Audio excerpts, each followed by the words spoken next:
Hello, good day, and welcome. Today we're going to be dealing with BECE 2018 Mathematics Past Question, question 41.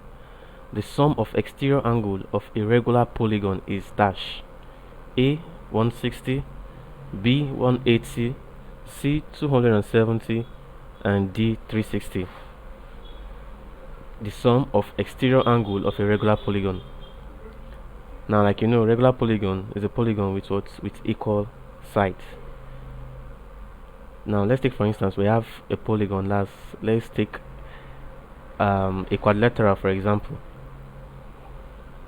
A quadrilateral, that is a polygon with 4 sides, and then let's pick maybe a rectangle or a square.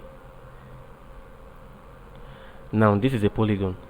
We're now asked that the sum of exterior angle of a regular polygon is dash.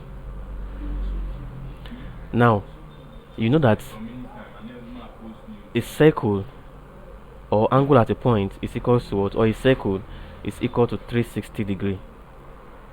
Now when you look at this quadrilateral or any polygon at all, you will notice that the edges of this polygon can be used to draft out a circle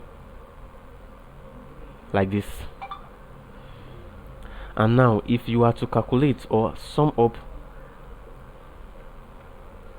this angle, it will give you what, 360. It must equate to 360. That is, the angle or the exterior angle of any polygon, be it a 6-sided polygon, 5-sided polygon, or 7-sided polygon, must be equal to what, 360 degree, because the edges of this polygon can be used to get a circle, and like you know, the angle in a circle is what, 360 degree. The sum of all these exterior angles of a regular polygon is 360 degree. And from the options here, option A says was 160 degree, which is wrong. B says 180 degree, which is wrong. C says 270 degree, which is wrong, and D says 360 degree, which is correct. So the final answer to this question is D, 360 degree. Thank you very much, and God bless you. Please ensure to subscribe to the channel for more videos.